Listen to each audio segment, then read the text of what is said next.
Hey, I'm Josh Comrie and pleasure to be here on the Governancebites podcast today with Mark. My background is entrepreneurship, formed a bunch of companies and then went into the space of investor and advisor. So been involved across 51 early stage ventures through investment and been on the board of a range of different types of businesses, startup, scale up, and those that are entering the stage of exit as well. And as somebody who is doing a lot of exit advisory, you're a great person to speak to about succession planning for business owners. Yeah, it's a fascinating subject to me. Okay.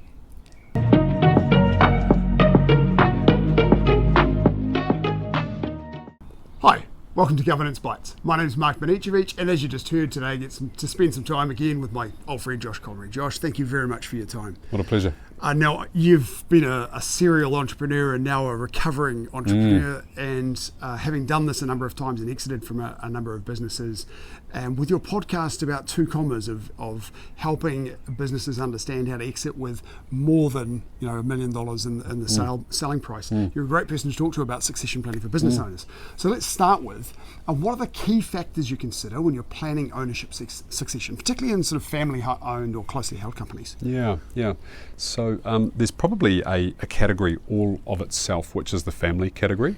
And so there's some dynamics which are quite unique in that space, such as there could well be an expectation to bring one of the children, one of the grandchildren into the business structure when they may not necessarily have the skills that are present.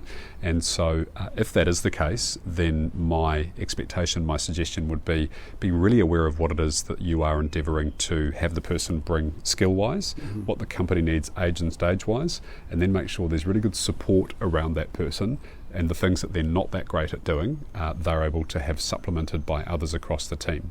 So for example, if you're bringing them into a CEO role, for example, there's different forms and different stages of CEO, as we all know. Not all CEOs are made equal, and not all CEOs can do the same job in a company at the same or different stage. And so just being really clear about what it is that the business needs, and then kind of going, well, that person perhaps may not be that strong on, customer development, awareness of the sales and marketing side. So just have a great CRO that can support that person, someone who's a great head of marketing, so they're aware of what's going on. That may be supplemented across the board as well as the executive team. And if they're in an executive role as well as being in a board role, just ensure there's that delineation of those responsibilities so that the lines don't get blurred between what my operation inside the business is, what my function as an operational employee is, versus what my involvement at the executive may be. So that's the family business. If you're in the situation of a privately held or even a publicly listed company, in an ideal world, you're able to do the Tim Cook, Steve Jobs situation. So Steve was brought back into Apple in 1998 to conduct the reinvention after the disaster that was the predecessor, the Pepsi CEO, can't recall his name, John someone or other, and the company had been driven into all sorts of spaces that it shouldn't be. So Steve was the messiah that was brought back, and he very wisely brought Tim Cook in 1999. So there was about a year apart. He didn't know at that stage that he was going to develop cancer and ultimately pass in 2011. But Tim was a bit of a whiz kid around solving a whole bunch of different problems that they had inside the business. And so both Steve and Tim worked super closely together to get themselves across the different things that needed to be done for the business. And so the execution was there, the awareness of what the big picture was there, and the driving towards the same result. So they could kind of really fill in the gaps as they needed. And then when the handover was done officially, it was kind of a seamless thing from one to the other, and the vision was continued on. Have you noted since 2011 there haven't really been too many new products from Apple. They just continue to refine them exceptionally well. So the visionary's gone, but the company hasn't suffered markedly. Succession's been done incredibly well. Its market cap certainly hasn't been hurt too much, has it? 12x compared to Microsoft's 14x over that same time frame. You raised a good point there with Tim Cook and Steve Jobs, because one of the things that was done really well there was planning succession early and bringing somebody in early. Yeah. And I think quite often, specifically smaller scale businesses will think at the last minute, I want a successor and I want to leave in 6 months or 2 years. So what value is there? How early should someone look at this issue of succession? I think as early as possible, which isn't really giving too much insight. But, oh, hey pal, TV going in the background. So what I often see in small businesses is that the founder, the CEO, they get to the stage where they kind of go, I'd like to be able to step back, and they hire externally. They believe that the right person is going to come from outside the business. From my experience and observation, about 75% of the time, that hire fails. And there's a huge range of reasons for that. One of them is that they're possibly not great at recruiting someone of the right seniority. Yes. One is they're probably not letting go of the reins. One is they're not providing a clear and a cohesive path for that person to walk on. And there's a few others that might sit in behind it as well.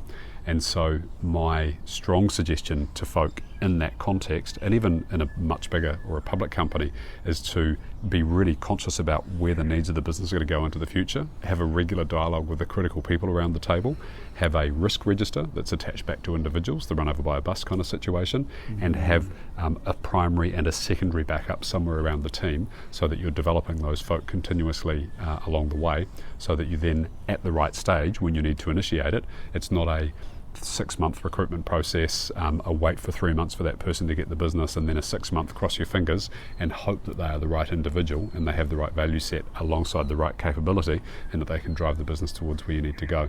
So timing for me, to be clearer, I reckon if you're thinking now might be the time for me to consider getting out of my business, then you've got to have 2 years to hire or find the right person inside your company and then develop them to the right set of capability. But ideally you've got 5 years in all reality. Absolutely. A lot of the industry that I do a lot of work in financial services, if you're talking to a financial advice business, generally the person that subs in it, it's not the case so much anymore, but it's traditionally always been another financial advisor. So you're narrowing the market for those people as well. Yeah. You know, when I had my taekwondo school, my martial arts school, you had to have a qualified taekwondo instructor to step in to take over. So that makes it even harder to find the right, you know, your universe or your market for somebody to replace you is so very small. Yes. That you 5 years in those cases probably isn't even enough. Yeah. I have a program that I run through with business owners, and I call it the Exit Ready program. And in reality, that needs to be kind of conducted 2 to 3 years before they're wanting to be able to walk away and hand over the keys. Yes. And that could be in the form of selling the asset, or it could be of them walking away and having an executive team or a management team run that company on their behalf. They become the executive chair, or they step back completely and allow others to take it to where it could go. And otherwise, the alternative is there's a bell-shaped curve of exits. The average exit price globally, this is interesting, is 3.45 times EBIT, which is 3.5 years of profit. Yes. And so for a lot of people, that's quite a surprise when they first learn about that. And then when I talk about the 3 Ds, which sits at the bottom 20%, death, divorce, or debt. The sudden exits. The sudden exits, right. Fire sales. And it's a dreadfully sad and avoidable situation that people with a bit more planning and a bit more foresight and a bit of thinking about what might happen to this business in the future, and I call those the 3Ds, but there's other situations as well. The divorce could be divorce of a business partnership, not just a life partnership that forces the sale of the asset, but it could be that the desire to kind of pull in the same direction has changed, and so the asset needs to be sold quickly, and that will always net a far lower price than something that's well prepared, thought out, and is well positioned for a potential buyer. Yeah, absolutely. Now, if you have, you are finding the right person to succeed and things are moving reasonably well, how do you balance the need for maintaining the company's culture and values while bringing in new ownership or new leadership? Yeah, great question. So ideally, that person embodies most of the values as they sit today. The classic situation, and this is quite common inside bigger businesses or listed companies, is that the new CEO rolls in the door, so someone's been appointed from outside the business. Yes. Within 6, maximum 12 months, half, if not 75% of that executive team is gone. So they've been brought in to mandate some form of change, and or they decide to move those folk on or restructure the business, or the style and the approach that they have is incongruent with what that person joined in the first place. Yes. And so they essentially go, I'm not going to be a part of this thing any longer. And so, ideally you've got kind of some headwind, some opportunity to kind of, get that values alignment pretty clear. If you don't, then you'll end up with that turmoil and with that change that goes on in the business.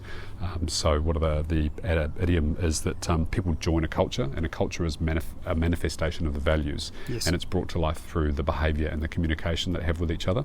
So they join a culture, they work for a strategy, and they leave a manager. And so, if you get that wrong, which many people do, unfortunately, at the senior level, then the consequence is that you have people that will exit the business. So, being cognizant and conscious of what the values are is such an important thing. And then you're left picking up the pieces because so much institutional knowledge has walked out the door. Disastrous. Yeah, absolutely.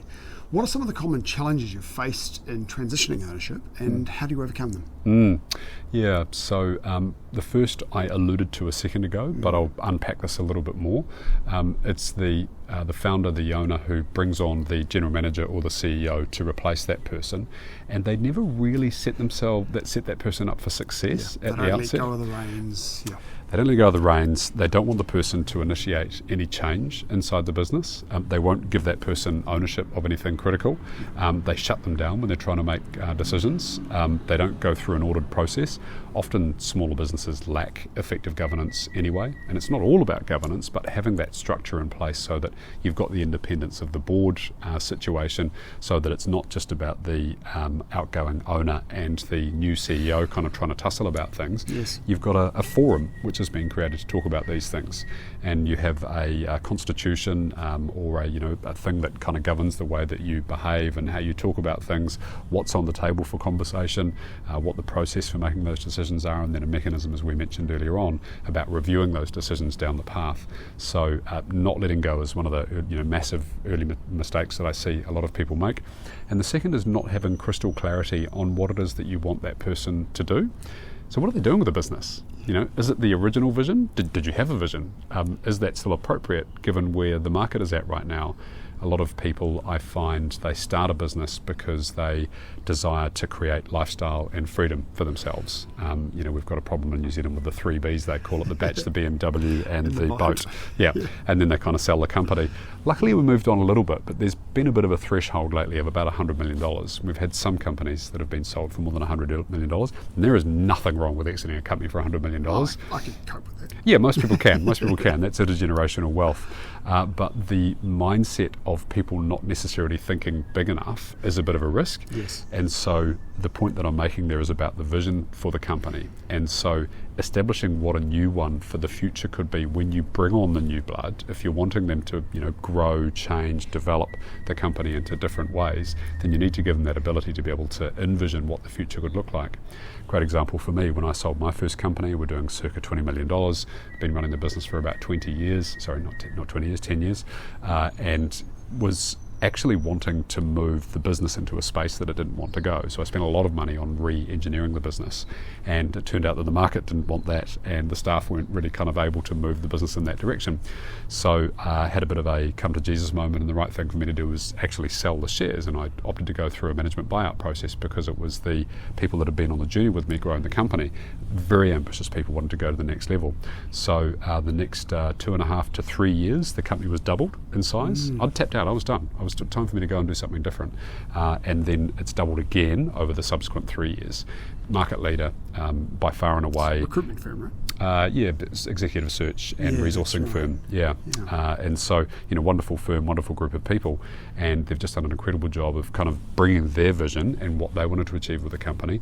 And because of the way that I structured my exit from that company, I've maintained equity in the business. And so I've been selling it down over time, and I was a part of the governance group for 3 or 4 years, but then it was time for me to step back from that as well. And so I maintain essentially a kind of silent shareholding these days, and these younger folk and the ones that had the desire and the enthusiasm to make the business as it was the best version of that particular business, as opposed to try and change the business, which is what I want to do. I was bored after 10 years. I see it all the time, Mark. Founders that are meddling with their business in ways that it shouldn't be done because they want to go and do something different, but the needs of the business and the other stakeholders, because a business is made up of a bunch of stakeholders, they're not being met appropriately because they're not being considered in the right way. So the founder goes, we should go and do this, and it's not right for the business. It's interesting that both of the examples that you gave there feel like if you have a good governance board in place, a couple of independents, that could help you really solve a couple of those issues. If the existing owner isn't letting go, well, if they're stepping back to a board, the CEO needs to be given the reins to do day to day. The independents will be saying, well, no, stay out of that conversation. That's management. So for both of those, governance can be a good solution. Totally agree. Yeah, great. Okay. What role do current owners play in selecting their successors? And how do you ensure some sort of smooth handover? Yeah. So ideally, you have a situation where there's kind of, committee's a bad word, but you get a group of people that are going to be responsible for working alongside or have the position that they'll be doing something with that new person that comes into the business. Presumably they'll have the mantle of CEO or managing director, and so that there's people that can kind of contribute their views, and you've got a decision-making process that you can go through, which is quite clearly defined and documented. So you list the requirements, the skills that person needs to have, talk about the values which are important to them, and then give them a weighting criteria, because different things will carry different weightings. Yes. An awareness of revenue operations, for example, might be 30% of a job, and an awareness of how to run a finance function might be 5%. So don't treat them all as being equal. Give them all a score out of 10, but then weight them accordingly along the way. What was the second part of the question? So effective process is the first part. Second part? How do you ensure that smooth handover? Yeah, so clarity of objectives, making sure you're communicating regularly with the individual and that you're being clear with them about how their performance is going.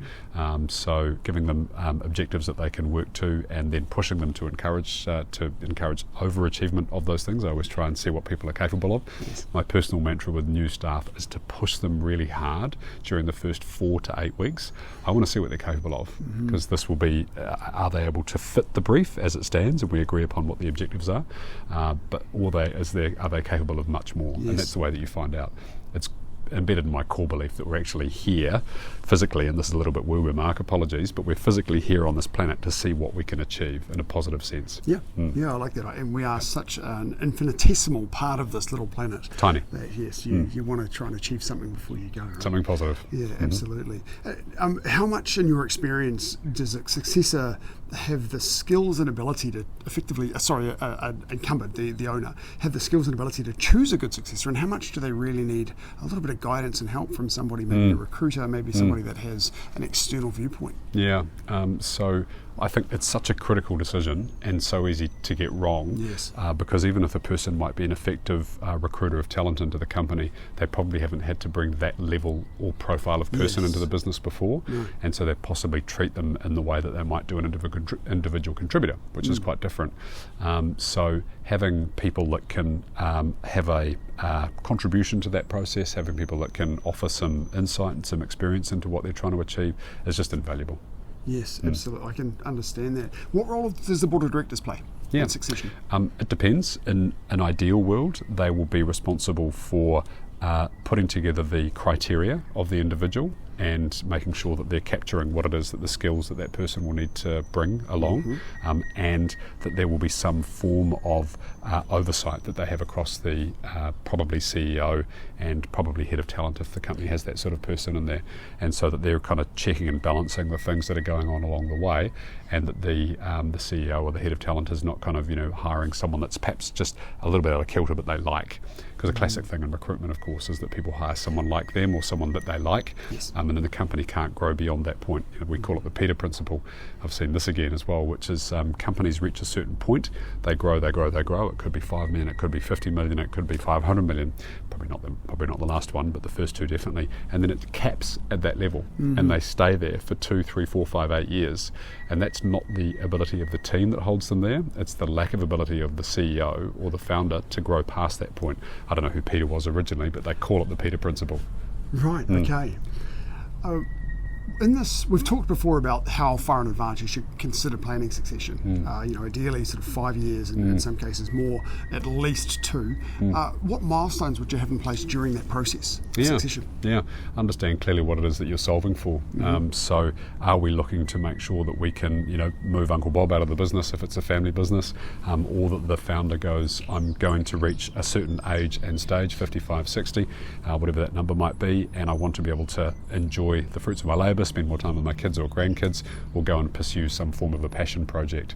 And so getting I've totally wandered off my point here, Mark. We're talking about the milestones. The milestones. So the milestones are being clear that within 3 months or 6 months they'll have to pick up a functional unit inside the business. There's some targets that are attached to that, so there's some performance that they need to demonstrate. There's some key relationships that they'll need to have across the business, both at the executive and also with the individuals, and perhaps with other stakeholders, suppliers, partners, customers, those sort of folk. And then just kind of having checks and balances along the way. I believe that starting a company, running a company, changing a company, there's a series of hypotheses that we have along the way, right? There's an idea idea or a thought, a consideration that we have. And so just being really clear that this person, Steve, is going to be the right person to replace Wendy, and we need to kind of check these kind of 4 or 5 things over the course of the next 12 to 24 months to ensure that they're doing the right things in the right way, at the right time, with the right people. It's not always perfect. You might find somebody, you put them in place and you think everything's going right. How often doesn't it go right? How often do you find founders having to start the process again? How much of a setback is this? What's your experience? Yeah. So that number that I quoted before, about 75% of the time when a founder goes off and hires that person, sometimes through a committee structure, sometimes with the right advice externally, but about 75% of the time it doesn't provide the result that they hoped for. This is the saddest thing in the world, Mark, because you have a founder who's running probably a great business and then they feel stuck because they've tried it once. And the whole, they kind of go out to the market and then they think that there's a problem with the talent or there's a problem with the world. Unfortunately, often enough not prepared to look in the mirror and kind of go, actually, something needs to change here and it's probably me to be able to achieve a result. And so then they don't enable the full realisation of the value inside that asset. So too often, unfortunately, those processes fall apart.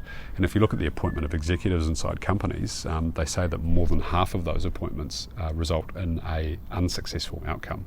And so, the cost of this is horrendous. An individual contributor, they always said historically, a failed hire for an IC is around about a year, maybe 16 months of salary. Yes. For an executive, it's about 3 years. But that's the visible stuff. Then you've got the less visible stuff, which is the loss of opportunity, the opportunity cost of having the wrong person in the seat. There might be investments in key business units. There might have been markets that you moved into. There could have been a decline in sales or of profit along the way. So those are all measurable things, obviously. But I think the cost of getting this wrong is both horrendous and it's also ubiquitous. Yes, right. And clearly, the earlier you start the process, the more opportunity you have to have another go to fix the problem if it doesn't work. Yeah, it's kind of akin. Sorry to interrupt your train of thought there, but it's kind of akin to having a business partner. I've often seen individuals that either meet someone and they don't really know them terribly well, and they decide they're going to start a company together, and they don't work together for a few months. Yes, and or you have a situation where a founder wants to bring a senior member of staff onto the team, and the idea is that that's their succession plan. Yes. And they do the succession plan, the contract stuff, before they kind of work with this person for a period of time. So I think that there's a lot to be said for having the doing the dance for a prolonged period of time, 3 to 6 months. Yes. And then really try and either manufacture or get yourself into the situation where you've got some really, really decent tension happening and maybe some conflict, because duress is the thing that brings out people's worst characteristics. Yes. Everyone can behave super well when things are going great. Absolutely. But when things go badly and they descend into a nasty place, that's when you've kind of, you bring out the negative traits of people. Yeah, right. That's a really good point. How do you manage the risk of talent gaps or leadership voids, particularly during succession gaps? How do you... Back to that risk analysis and risk planning thing. So having a really clear risk register, having the things stated that you're going to be looking for, and then working those things quite clearly. Nice, short, succinct. Great answer. Yeah. Final question for you. Yeah. What advice would you give to other entrepreneurs who are just beginning to think about succession planning? Yeah, start now. So if you're just beginning to think about it, then get a vision clear on your own mind as to what your kind of plans for the future are, because you're the key linchpin around this thing, the founder or the owner is. And so is it 2 years you want to be down to part-time, 5 years you want to be out full-time, and then get clarity on what life looks like for you after that point as well. This is also important because founders can end up as the CMO, not marketing officer, chief meddling officer. So they haven't given themselves a good job to do. Go and get a passion project, go and coach your kids' little league baseball team, whatever the thing might be, but don't stick around the business and meddle in that thing, because you've got to hand the reins over to the person once you've given them that responsibility. Absolutely. Give them the authority to make the decisions and don't undermine them in that decision making. Exactly. Yeah. Josh, thanks very much for your time. Really appreciate it. Pleasure, It's Mark. been great to catch up as always. Nice. See you next episode. Cheers. Thank you for watching this episode of Governance Bites. We have more episodes on YouTube and your favourite podcast channel, where I interview directors and experts on various topics relating to boards of directors and governance. We'd love to see you back, and please like, subscribe, and share the videos and podcasts.